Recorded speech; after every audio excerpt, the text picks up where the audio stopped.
I 25F am getting married to my fiancé, 29 male, in May. When we first got together he told me that he was married from 20 to 22 years old to his high school sweetheart. We met when he was 25, but she passed of sepsis from a botched surgery. He didn't cope well and stayed in contact with her family, namely father and two sisters, 19 and 24. It was a soft spot for me for a while at the beginning because there was so much history they had that we would not have, and it was tough knowing that she was all around him. I never told him and decided to work through it on my own, especially with the fact that he would often spend time with her family during our relationship. Her birthday, their anniversary and anniversary of her death, he'd spend the day with her family. It was uncomfortable at first knowing the man I loved was reminiscing about love he had with someone else, but I kept trying to see it from his perspective, and the last couple years I am completely secure in our relationship and it doesn't bother me much anymore. Well, he proposed this time last year and I was over the moon. I love this man with all my heart, but I recently learned that he never told them that we got engaged. I've been trying local coffee shops the past few months rather than my usual run and tried a new one. His LW's sister worked there, and other than being awkward, she did a double take of my engagement ring and looked really unhappy. I didn't mention it and left. My fiancé told me that she kept messaging him on social media about it, and I wasn't happy that he kept it a secret. He apologized and was very depleted by it all. He said that he didn't want to hide me, but he didn't want to hurt them either, and that both of us were a huge part of his life. I understand that and let him off the hook slightly, just told him to be upfront with them from now on. That was the tea, at least I thought so. A week ago, on Sunday, I got a message from the 24 years old asking if I was happy with myself, that I would never replace his LW, and that if she was still alive he'd chose her over me every time. She even said that he only kept me around for me money and something to stick his D/CKN. I ignored it, but I can't say that it didn't affect me. When you're in my position, all these points are ones you have to work through, and it's not easy to get over those insecurities. It feels like a knock in the teeth when they're used against you. I mentioned it to him and he comforted me and reassured me. He said he'd set boundaries with her and I'd never have to hear from her again. Fine by me. That was until I found my car with WH/RE and grave robber smeared in red paint. I had saved for this car for a year and it was expensive, very expensive. The tires were slashed and the windows cracked. I asked the store a few doors down for their CCTV camera footage of that night, but it was blurry and didn't catch much. It did manage to catch half a license plate though, and the color and make of a car. It was his LW's youngest sister's car. I told him I was filing a police report and he asked me to hold off until he talked to them first. I told him no, but I would if they paid for the damages, and apologized to my face. He set up the meeting for last night and it didn't go well, to say the least. Everyone was shouting. The sisters told me they, yes both of them, had nothing to be sorry for and that I should leave their family alone, including my fiancé and their family. He told them that it wasn't fair to him to be lonely forever and that he'd hoped they'd be supportive of him finding love again. They told him he was betraying LW and that he never loved her if he'd marry someone else. They didn't have a problem with him having a new GF because he'd realized she was the only one for him and get tired of me. Now that hadn't happened, they were putting their foot down, and the youngest told him to tell me that they were right and that he'd never love anyone like LW. My fiancé broke down at the table. I picked him up and made us leave. I told them I'd be filing a report and suing for damages, and the next time they saw us would be in court. When we got back and calmed down, I gave him an ultimatum. Either he cuts contact or we call of the wedding and go out separate ways. I wasn't going to live my life with this harassment and someday subject my children to their bullying. He said they would never bully a child, but I shot him down and said he didn't expect any of this either. He called their father, who was fairly chill about it all but still defending his daughters. They say I shouldn't control him and that I'm horrible for cutting them off. I don't know what to do. I can't live like this, and I don't think I should have to just because we're getting married.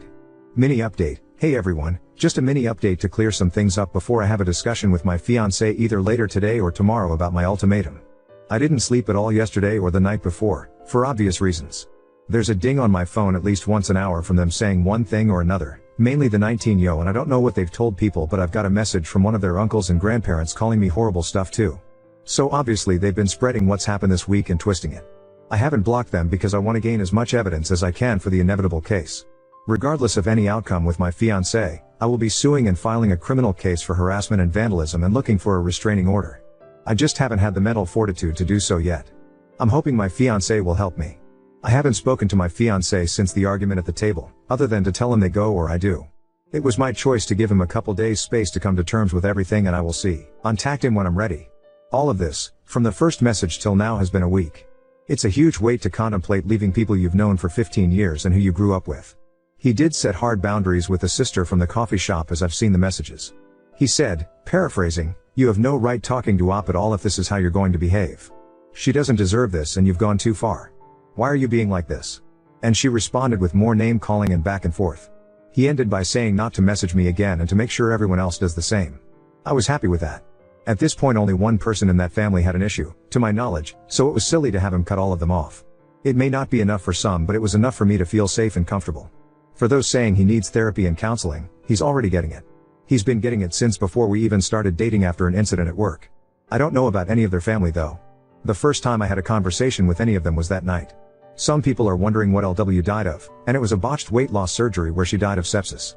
People were wondering if he was somehow the reason behind the surgery, hence the family's insane reaction, but he was not in the slightest. He likes bigger women and wouldn't pressure something like that onto her, speaking from experience. I also want to clear up the not calling the police about the car thing.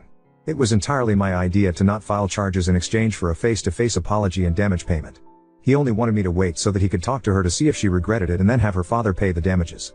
At the time, we thought it was just the 19-year-old that smashed up my car, not both daughters. Neither of us wanted to ruin her life. When I found out it was both of them, it was full steam ahead. Thank you all for your messages and hopefully I'll have a positive update for you tomorrow. Edit, I chose for him to take this space apart, it's not him being indecisive. I said to take time and that I'd reach out so that his decision is thought out. It's for me.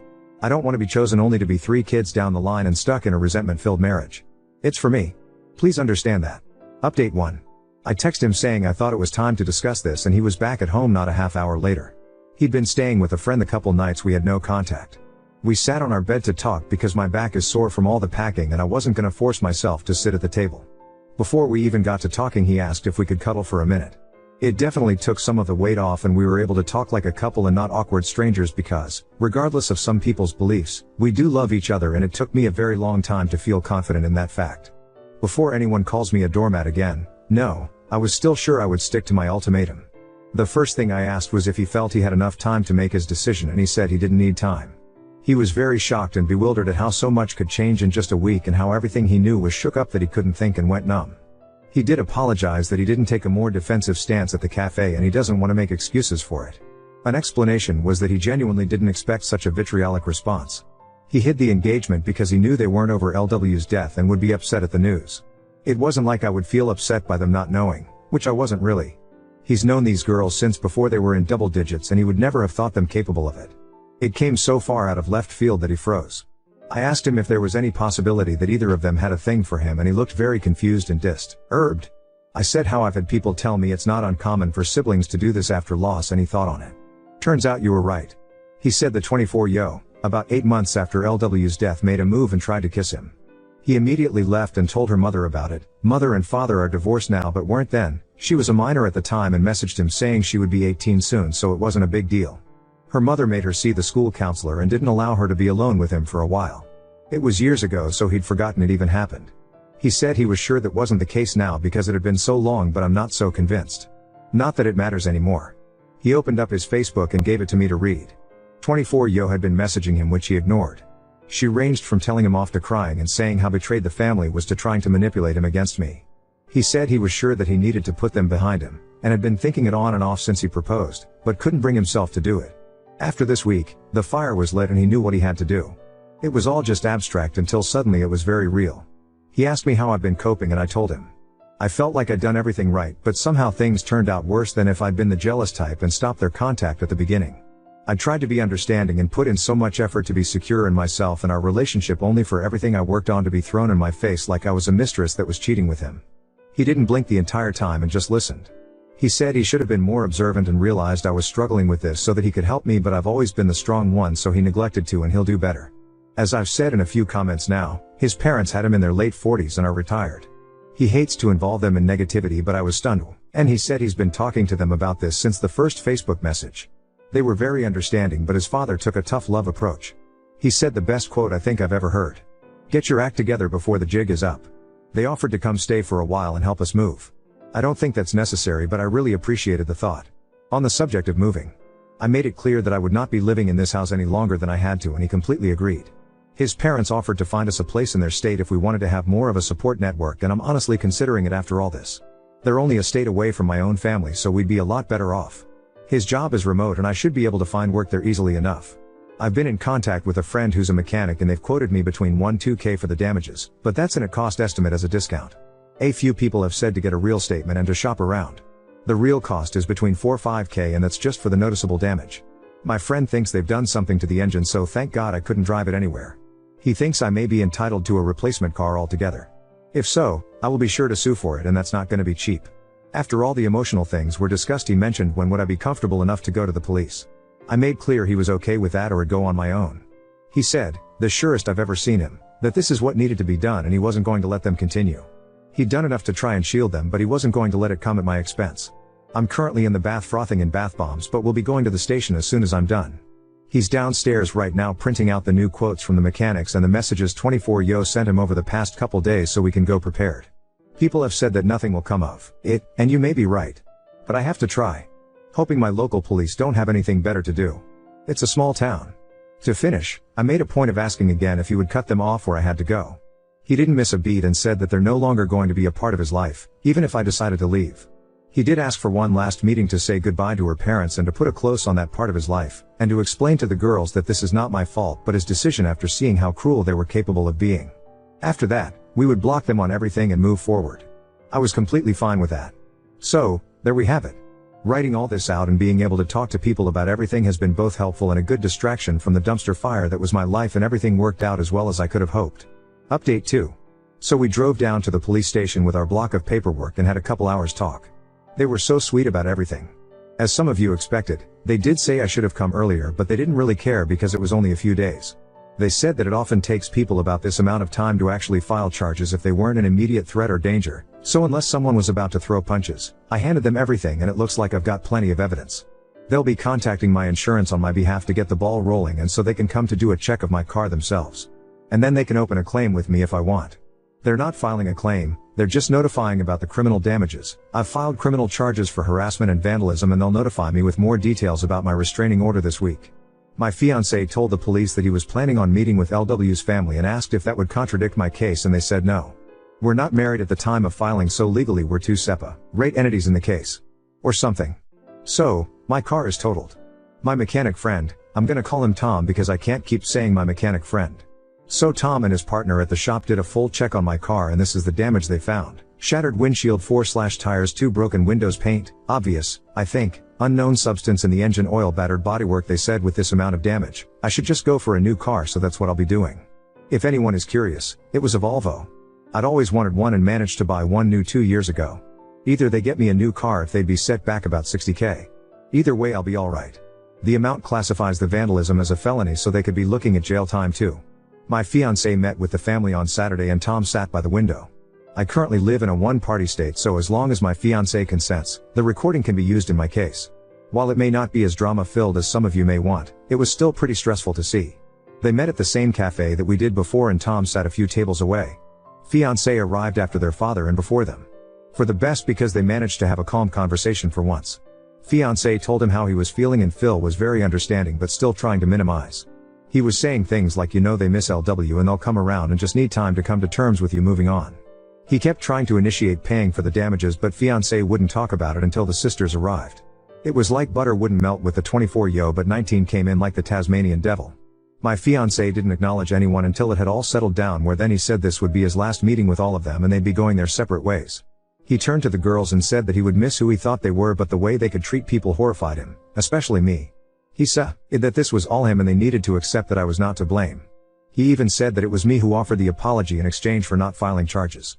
The 19yo then interrupted, asking what charges, and that no one was going to charge them for barely touching a car. She was a deer in headlights when he asked what they'd done to the engine oil, and the two looked at each other. Seems they didn't expect me to find that out. Cue up the groveling. 24yo actually tried to touch his hand and told him he had to stop me pressing charges because this would ruin her and interfere with 19yo's college. He said it was too late and the cops should be issuing a warrant soon. It can take a few days. I thought it was an instant thing, but apparently not. This is when their dad got involved again and said for everyone to calm down and fix this like adults. Now he wants his girls to be adults. I see. He asked if fiancé would convince me to drop the charges in exchange for that apology and he'd pay the damages. When my fiancé said it was 60k, the eyes he gave to those women would shave the hair off a cat. The video wasn't the best, but I swear I could see the color drain from their faces. I may sound awful, but I enjoyed it. Call me what you will. They kept going on about apologizing and that they'd pay, but he just said it was too late and he was done. He tried to be civil, but they were the ones that wouldn't let it go. 24yo actually asked him to set up a meeting with me so they could get to know me and put it all behind us.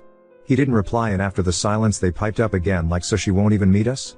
So she's behind all this because she doesn't want us around. We'll see about that. Not using exact quotes because I don't know if I'm allowed, so not risking it, things like that. They went on, and frankly it was funny more than hurtful. But they did incriminate themselves more and more for my harassment case, and the nail in the coffin was when 19 Yo said if we can do that to a car, imagine what else we could do. That, my friends, is both a confession and a threat of bodily harm. My fiancé said one loud stop before wishing Phil well and telling the girls to not come near me. He then got up and left. That's where the recording ends because we wouldn't be able to use anything afterwards anyway. As for moving, we're pretty much all packed up and have a truck coming on Friday. We'll be staying with his parents until we find a place.